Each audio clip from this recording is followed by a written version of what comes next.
Damay sa lingguhang mega oil price hike ang presyo ng ilang water activities sa Boracay. Kung magkano ang iminahal, alamin sa live na pagtutok ni Kim Salinas ng GMA Regional TV. Kim.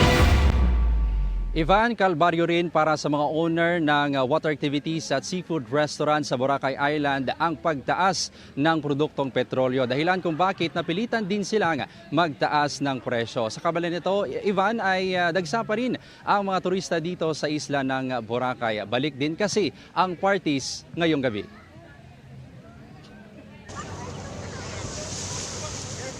Hindi mawawala sa bucket list ng mga turista sa Boracay ang water sports activities.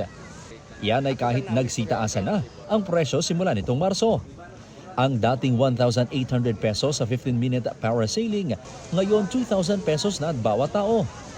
Ang dating 3,800 pesos ng 13-minute na jet ski, ngayon 4,000 pesos na. Ayon sa manager ng isang water sports activity, gumagastos lang sila noon ng 1,100 pesos sa kada 20 litro ng diesel. Ngayon, umaabot na ito sa mahigit 2,000 pesos.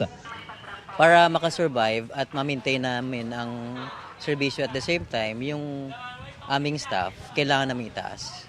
Pero tila hindi napigil ang taas presyo sa petrolyo ang mga turistang nais ma-enjoy ang once-in-a-lifetime experience. Hindi naman siya ganun ka, kasi maintindihan mo naman siya kasi nagtaas ngayon gasolina. Okay naman po sir, worth it naman pag nag-parasailing ka dito sa Boracay. Ngayon mag-ATV kami and then pagkahapon is UFO. And then pagkabukas island tour. May ilang water sports activity pa naman na hindi pa nagtaas singil. Ngunit kung patuloy pang tumaas ang presyo ng produktong petrolyo, mapipilitan silang mag-adjust din ng rates. Kasi po yung almost na consume namin 2,000 for 2 days, nagiging 3,500 plus na po. Ang presyo ng mga seafood sa isla, nagsitaasan din. Sa seafood restaurant na ito sa Station 3, ang buhay na alimango nagkakahalaga lang dati ng 800 pesos per kilo. Ngayon, 1,100 pesos na. Umaabot naman sa 2,300 hanggang 3,500 pesos ang presyo ng bawat kilo ng lobster.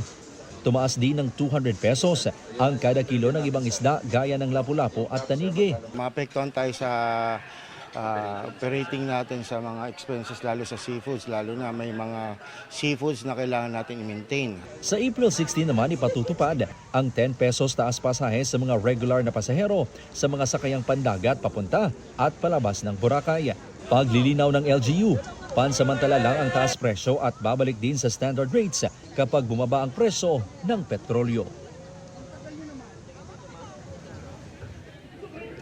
Ivan, mahigpit na minomonitor ng Malay LGU ang hindi otorisadong pagtaas sa singil sa water activities at syempre yung pagkain sa isla. Kailangan mo na itong ma-publish bago ito ipatupad. Ivan? Maraming salamat Kim Salinas ng GMA Regional TV.